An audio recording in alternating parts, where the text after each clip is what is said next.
Apa yang menjadi pergumulan kita untuk tahun ke depan, Tuhan akan jawab itu seturut kasih dan kehendak Tuhan. Pertama-tama saya mengucap syukur kepada Tuhan Yesus Kristus. Sebagai manusia rasa kekhawatiran itu pasti ada. Karena dari pagi sampai tadi mau jam ibadah, kita diperhadapkan dengan hujan berkat. Tapi puji Tuhan, namanya manusia, sementara berganti pun saya bilang ke Tuhan, kalau memang malam ini adalah malam persiapan Natal untuk kita menyambut Engkau datang sebagai Raja, izinkanlah hujan ini reda sedikit saja. Bisa menikmati berkat malam persiapan Natal di saat ini.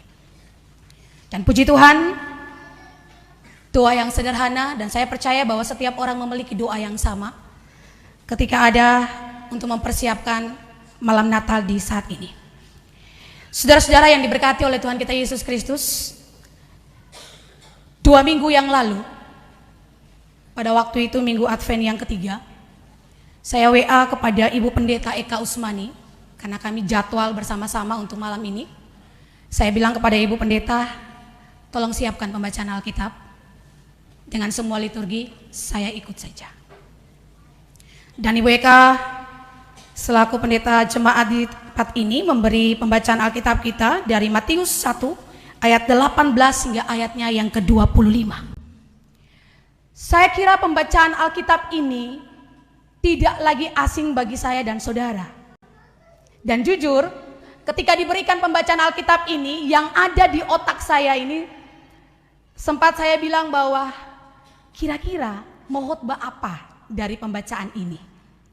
Karena saya percaya bahwa selama minggu Adventus, saya dan saudara-saudara sudah ada dalam perayaan-perayaan Natal yang sudah menjelaskan tentang apa itu kelahiran Yesus Kristus. Dan makna bagi saya dan saudara untuk bulan Desember dalam minggu-minggu Natal ini. Dan saya percaya bahwa pembacaan Alkitab ini, saudara bisa memahami peran-peran yang ada di dalam pembacaan ini. Dan salah satunya pasti saya dan saudara terfokus pada kata Immanuel, Allah beserta kita. Saya percaya bahwa saudara-saudara juga memahami tentang siapa itu Yesus Kristus, Tuhan dan Juru Selamat. Untuk apa dia datang ke dunia ini? Saya percaya bahwa saudara-saudara tahu bahwa dia datang di dunia ini seperti yang tadi Opa Nus menyanyi. Untuk datang menebus dosa saya dan saudara, mendamaikan hubungan saya dan saudara dengan Tuhan Allah lewat kelahirannya. Yesus datang ke dunia untuk memberikan sukacita, damai dan sejahtera. Saya percaya bahwa setiap orang Kristen, bahkan non-Kristen pun memahami soal kedatangan Yesus Kristus ini sebagai Tuhan dan Juru Selamat. Tetapi malam ini saya tidak terlalu khotbah secara khusus spesifik tentang Natal itu. Karena besok baru kita ada dalam Natal dan ada Ibu Pendeta Leni Pulumahuni yang akan mengkhotbahkan tentang apa itu sebenarnya Natal bagi saya dan saudara.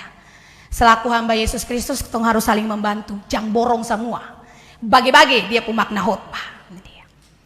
Malam ini, ketika orang membaca pembacaan Alkitab ini tentang kelahiran Yesus Kristus, banyak orang fokus tentang Yesus itu sendiri. Tetapi orang tidak pernah, bahkan selalu dalam khotbah mengabaikan peran daripada kedatangan Yesus Kristus itu sendiri, yaitu Maria dan Yusuf. Malam ini saya ingin berbicara tentang peranan Maria dan Yusuf. Mengapa saya ingin berkata demikian? Bahwa benar, Yesus adalah pokok dan sentral dalam khotbah-khotbah Kristiani. Tapi jangan lupa, behind the story, ketika kelahiran Yesus, cerita di belakang kelahiran Yesus Kristus ini yang perlu kita maknai lewat peranan Maria dan Yusuf, man of God, ya. Manusia-manusia Allah yang berperan pada saat itu. Kita lihat pada ayatnya yang ke-18. Kelahiran Yesus Kristus adalah seperti berikut. Pada waktu Maria ibunya, saya stop di situ dulu.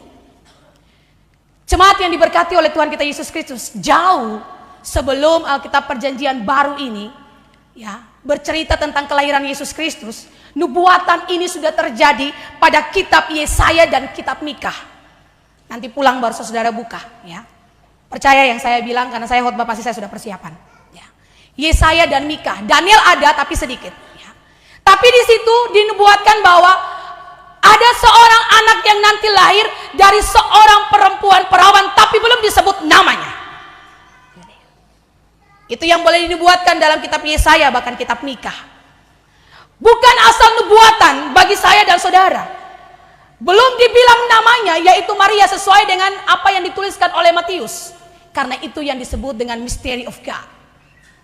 Allah punya misteri tersendiri dari nubuatan itu. Lalu kita berbicara tentang Maria, ibunya yang bertunangan dengan Yusuf. Nanti di perjanjian baru nubuatan itu dipenuhi, bahwa yang nanti jadi ibu daripada Yesus Kristus yaitu Maria. Saudara-saudara yang diberkati oleh Tuhan kita Yesus Kristus. Kemudian silsilah Yesus Kristus, dia lahir dari keturunan Daud. Saya akan jelaskan.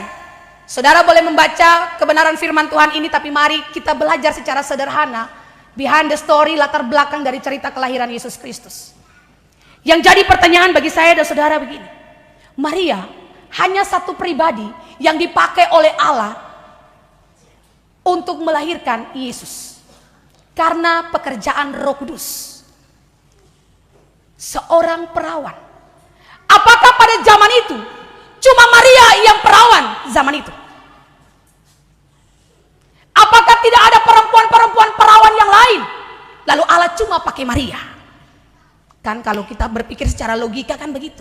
Semungkin pada zaman dulu itu cuma Maria yang perawan, masih ada perempuan yang lain. Tapi kenapa Allah harus pakai Maria? Saya tidak tahu, saudara tidak tahu, jangan kita so tahu. Tapi dia punya makna bahwa Allah mau pakai siapa saja dengan kehendak bebasnya untuk menyatakan karya keselamatannya.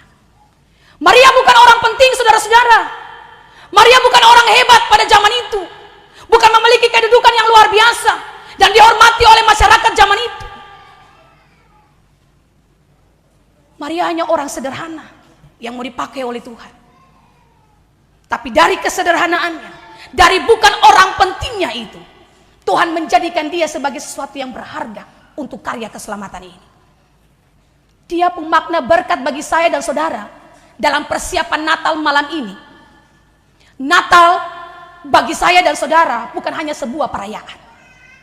Natal bagi saya dan saudara bukan cuma ajang rutinitas tiap tahun kita laksanakan. Tapi Natal bagi saya dan saudara, bagaimana saya dan saudara memaknai dalam hidup saya dan saudara.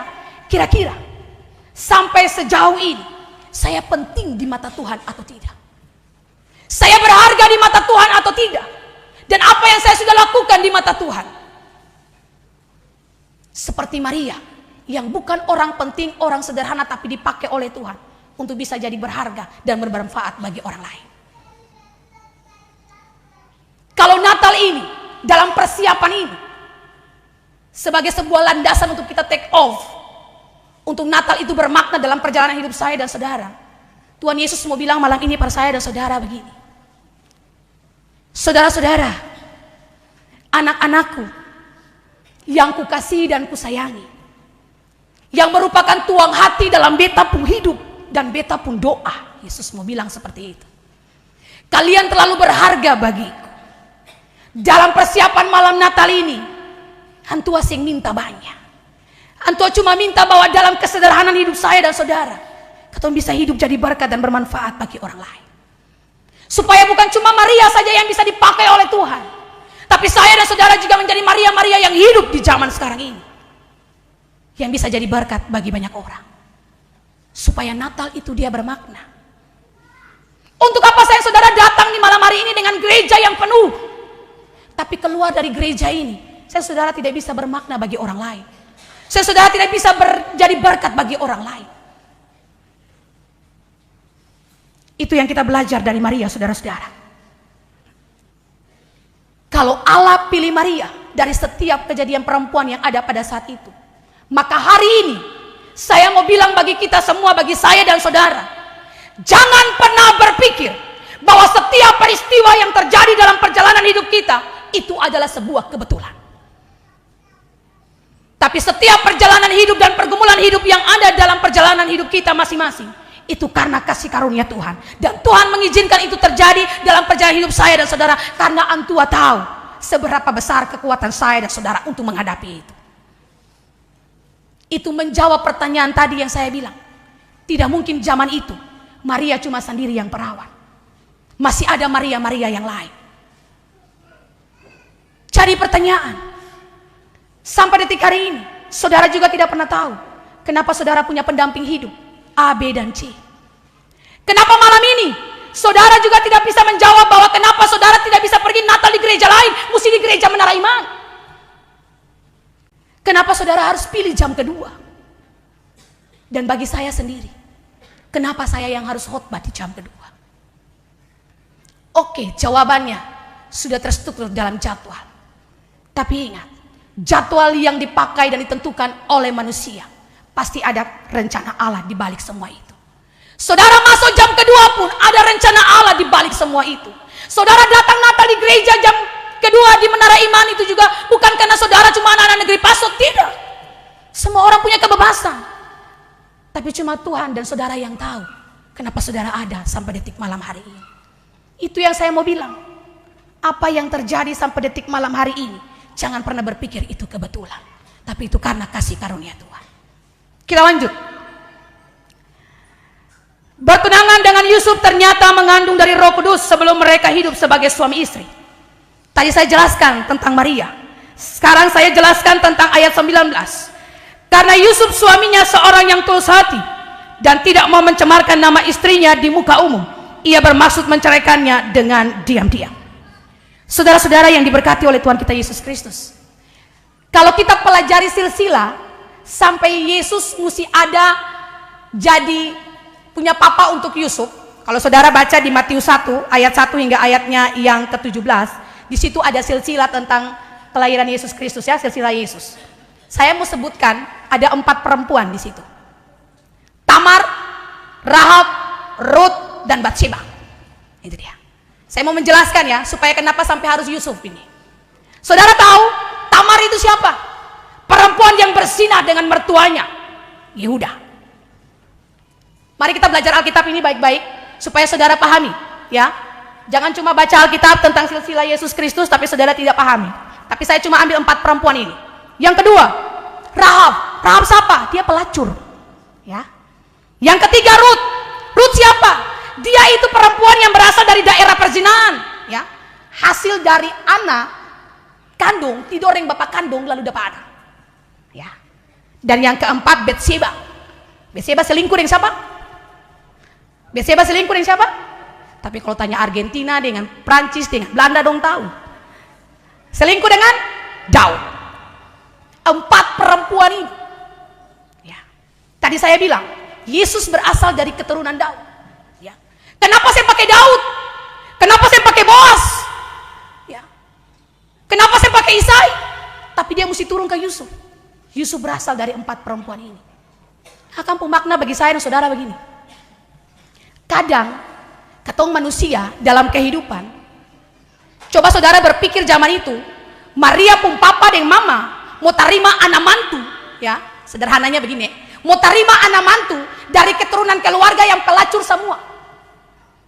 Hari ini kalau ada yang begitu tunggu dulu, bibit bebet bobot dan sebagainya. Tapi belajar dari silsilah Yesus Kristus. 4 perempuan berasal dari pelacur sampai timbul Yusuf, dan Yesus lahir dari keturunan Daud itu. Ajar bagi saya dan saudara seperti ini. Kadang kata orang hidup begini, jangan bergaul dengan dia kasta terbaik itu, jangan bergaul dengan dia turunan terbaik itu. Saya harus bilang seperti ini supaya makna Natal itu ada dalam hidup saya dan saudara. Untuk apa ada dalam persiapan Natal? Mau berdoa jam 12, kalau lain dengan lain masih sing enak dengan lain. Kalau lain dengan lain masih iri hati satu dengan yang lain. Kalau lain dengan lain masih bakulur satu dengan yang lain. Cerita ini sederhana, tapi punya makna yang berarti bagi saya dan saudara. Saya percaya pada zaman itu kalau Maria, pun papa dan mama Yoyakim dengan anak, saya mungkin mau kasih Yusuf perjadi dong punya anak mantu. Karena pasti dari keturunan terbaik. Bahasa orang Ambon bilang seperti itu. Akan pemakna bagi saya dan saudara. Kembali lagi, sekecil dan sebesar apapun kesalahan kita, baik sengaja atau tidak sengaja, yang bilang Yesus datang lahir ke dunia ini untuk mendamaikan saya dan saudara dalam dosa ini, jangan pernah menghakimi orang lain. Jangan pernah bilang dia itu kasta terbaik. Jangan pernah bilang dia itu turunan terbaik. Jangan pernah bilang dia itu dari keluarga yang tidak ada dalam rentetan dan diperhitungkan dalam pribadi, keluarga, bahkan juga dalam negeri dan jemaat ini. Karena Tuhan pandang saya dan saudara sama. Malam ini beta dan saudara sama di mata Tuhan. Sehingga ada bilang bahwa beta pendeta, saudara anggota jemaat, tidak. Kita semua sama di mata Tuhan. Maria dan Yusuf bukan orang penting. Maria dan Yusuf bukan keluarga dari keluarga orang yang hebat-hebat. Tapi Tuhan mau pakai itu sebagai karya keselamatan. Bahwa tiada yang mustahil di hadapan Tuhan. Malam ini, kalau dalam perjalanan hidup saya dan saudara, ketorang semua ada diperhambakan, bahkan terganggu dengan kehidupan masa lalu kita, saya mau bilang, hari ini yang saudara menyanyikan lagu Malam Kudus, 24 malam ini biasa orang bilang malam kekudusan, malam untuk disendirikan, malam untuk direnungkan. Kira-kira kita mau bisa bikin apa ke depan menjadi yang lebih baik, supaya kalau tahun ini kita pun hidup belum bisa dipakai oleh Tuhan, maka tahun depan kita pun hidup bisa dipakai oleh Tuhan. Kenapa tidak? Karena saya dan saudara sama di mata Tuhan. Antua mau pakai siapa saja, itu antua pun kehendak bebas. Jangan pernah tunjuk sana, jangan pernah tunjuk sini. Semua orang punya salibnya yang berbeda-beda. Supaya bilang bahwa Natal itu adalah kelahiran baru. Ya, Via Dolorosa pun lagu tadi bilang. Bukan cuma menyanyi, saya dan saudara dengar lalu bilang bahwa ya Yesus lahir di palungan kandang yang hina. Secara sederhana Via Dolorosa mau bilang bagi saya saudara, palungan itu adalah kehidupan pribadi saya dan saudara. Hati nih, jangan pikir lain dulu, pikir nih hati. Hati adalah palungan. Tinggal antua toki saja, mau buka kah, mau tetap tutup. Kehendak bebas itu ada dalam hidup saya dan saudara. Malam ini dalam persiapan Natal, ketika nanti sebentar kumpul di meja makan untuk ada dalam satu doa, sing ada yang pernah salah, sing ada yang pernah batu. Renungkan hidup baik-baik dan yakinan percaya. Kalau hari ini bisa baik, memasuki tahun yang baru pasti lebih baik. Amin. Yang berikut saudara-saudara, Yusuf suaminya seorang tulus hati, tidak mau mencemarkan nama istrinya di muka umum. Saya mau bilang bahwa tradisi orang Yahudi pada zaman itu saudara-saudara, kalau laki-laki dan perempuan sudah tunangan, lalu kemudian dia hamil, berarti dia telah berzina dengan orang lain. Ya, Yusuf begitu tulus hati dan mau bertanggung jawab. Dia pikir dua konsekuensi yang logis dan moral. Dia pikir begini, sebentar kalau beta memberontak, maka Maria pun nama tercemar. Yang kedua, pada waktu itu di zaman orang Yahudi, hukum Taurat bilang begini, kedapatan kalau perempuan hamil di luar nikah dan berzina, maka ketika dia keluar dari rumah, dia akan dilempar sampai mati. Sederhananya begitu. Jadi Matius tulis ini dia pun latar belakang begitu. Sampai bilang Yusuf tulus hati dan mau menceraikan Maria secara diam-diam. Dia pikir dua hal itu saudara. Dia sayang por Maria, jadi dia mau mencemarkan nama baik. Dia jaga dan dia mau sampai Maria cuma matikan hal yang bodoh. Dia bilang, oke, kita menikah tapi saya menceraikan. Karena apa? Yusuf juga bertanya, kita sing sonto Ali, tapi Ali bisa hamil. Nah, zaman itu kalau mau dijelaskan secara Roh Kudus, saya yakin Yusuf juga memiliki sisi kemanusiaan yang tidak mungkin langsung percaya. Akan pemakna bagi saya saudara di malam Natal nih begini. Hidup jadi orang Kristen, perlu berapa banyak kasih ke gereja. Hidup orang Kristen perlu berapa banyak katong bagi dalam bingkisan-bingkisan Natal for orang. Tapi hari ini lewat Yusuf mau bilang bahwa Tuhan lihat ketulusan hati. Sejauh mana ale pun hidup dengan orang lain, saling baku sayang kesini, saling menghargai atau sih. Kalau Yusuf tidak mencemarkan nama baik Maria, mari belajar dari Yusuf. Kira-kira beta dan saudara yang hidup dari Januari sampai Desember ini, saya dan saudara menjadi orang-orang yang sudah mencemarkan nama baik orang atau tidak? Karena realita begitu. Katong hidup lebih suka mencemarkan orang pun nama baik daripada jaga orang pun nama baik. Katong lebih suka cari orang pun salah daripada angka orang dari orang pun kesalahan. Itu yang saya mau bilang. Belajar dari latar belakang kelahiran Yesus, ada dia pemakna. Yusuf luar biasa. Dia tidak mencemarkan nama Maria dan dia benar-benar menjaga. Lalu kenapa di situ ada kata menceraikan? Itu adalah kewajaran dan batas manusia. Saya dan saudara pun demikian. Ayat yang berikut saudara-saudara, ayatnya yang ke-20. Tetapi ketika ia mempertimbangkan maksud itu, malaikat Tuhan nampak kepadanya dalam mimpi dan berkata, Yusuf, anak Daud, janganlah engkau takut mengambil Maria sebagai istrimu, sebab anak yang di dalam kandungannya adalah dari Roh Kudus. Cerita ini mau bilang begini. Maria mau pi jelaskan pada Yusuf, jo Maria bingung. Kira-kira beta mau bilang beta lah mengandung dari Roh Kudus ini bagaimana? Yusuf yang jadi dia pun tunangan mau tanya par Maria, jo malu hati. Jadi sama-sama tidak bisa ungkapkan. Akhirnya pekerjaan Roh Kudus datang lewat malaikat. Dia pun berkat bagi saya dan saudara untuk belajar dari cerita ini begini. Dari Januari sampai Desember ini, baik secara pribadi, keluarga, dalam pekerjaan, baik dalam negeri dan jemaat ini, apalagi dalam pelayanan, ada hal-hal yang tidak bisa ketong ungkapkan dari hati. Ada hal-hal yang tidak bisa ketong keluarkan untuk ketong bilang pada orang lain. Baik itu selaku suami, istri, orang tua dan anak-anak. Kadang ketong simpangakan dalam hati, sing bisa par ungkapkan. Mengapa? Karena kalau ungkapkan ketong takut orang marah. Karena kalau ketong ungkapkan ketong takut orang salah tafsir. Kalau ketong ungkapkan ketong takut nanti terjadi keributan besar. Jadi akhirnya cuma pendam dalam hati. Maria pendam dalam hati, Yusuf pendam dalam hati. Itu terjadi bagi saya dan saudara. Saya percaya malam ini orang yang hadir dalam gereja ini, dalam persiapan Natal, ada banyak hal yang dia pendamkan dalam hati. Baik selaku suami, baik selaku istri, baik selaku orang tua, baik selaku anak-anak, bahkan ketong sebagai pelayan yang anggota jemaat. Ada banyak hal yang bisa diungkapkan. Akan tak simpangi di lubuk hati yang paling dalam. Daripada mau bilang akan jadi ribut, lebih baik pendamkan itu. Dan saya percaya bahwa semua orang ada dalam tahap itu. Dan itu mau bilang bagi saya dan saudara begini. Cuma hanya misteri Tuhan yang bisa mengungkapkan itu. Nah, kalau Maria saya bisa jelaskan Pak Yusuf, Yusuf yang bisa bilang per Maria, Tuhan datang lewat tuntunan Roh Kudus untuk menjelaskan itu. Maria paham, Yusuf paham.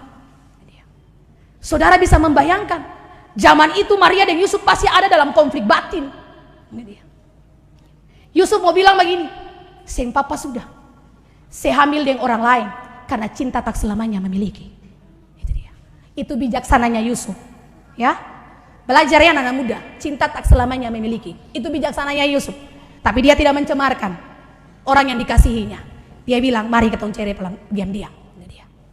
Tapi karena pekerjaan Roh Kudus menjelaskan semua itu, segala sesuatu terjawab dengan baik.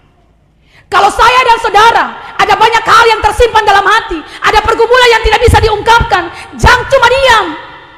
Datang di kaki Tuhan, lalu bilang for Tuhan, apa yang beta mesti bikin? Apa yang beta mesti lakukan Tuhan? Karena beta tahu bahwa bukan beta pun kuasa Tuhan, bukan beta pun perbuatan Tuhan, tapi cuma Tuhan pun kuasa dan perbuatan yang bisa menjawab semua hal dan bisa menyelesaikan semua hal. Kalau malam ini sebentar jam 12 malam kata semua berkumpul anak cucu orang tua yang belum bisa diungkapkan. Beta yakin dan percaya ketika pulang dari gereja ini, mari sebelum mengakhiri tahun ini ungkapkan akan. Selesaikan akan dengan baik supaya kata mengakhiri tahun ini dan memasuki tahun baru akan lepas dengan baik-baik. Itu yang Maria dan Yusuf mau pelajari dari cerita kelahiran Yesus Kristus. Kalau memang saya saudara sudah mengungkapkan itu, mari rubah hidup ini dengan baik. Supaya kalau ayatnya yang ke-23 bilang sesungguhnya anak darah itu akan mengandung dan melahirkan seorang anak laki-laki dan mereka akan menamakan dia Immanuel, yang berarti Allah menyertai kita.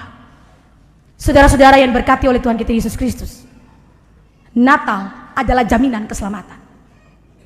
Yesus datang untuk memberikan saya saudara keselamatan. Tuhan menyertai saya dan saudara dalam perjalanan hidup. Tinggal minta. Mau minta kasih. Kalau minta Tuhan sertai. Tapi kalau saya minta belum tentu Tuhan sertai. Carilah Tuhan selama ia masih berkenan kepada. Dan yang terakhir pada ayatnya yang ke-25. Tetapi tidak bersetubuh dengan dia sampai ia melahirkan anaknya laki-laki, dan Yusuf menamakan dia Yesus. Ayat 25 ini saudara-saudara, luar biasa dari Yusuf. Pertama, Yusuf mau bertanggung jawab dengan sesuatu yang tidak dia berbuat. Yang kedua, kalau orang pun anak lahir di mana-mana, bapak, mama, ka, oma, opa, balapis, oyang jua, pun hak kasih nama anak. Tapi Yusuf tidak memiliki hak sedikit pun untuk kasih nama. Malaikat langsung bilang kasih nama dia Yesus, yang artinya Immanuel, Allah beserta kita. Yusuf sing bantah.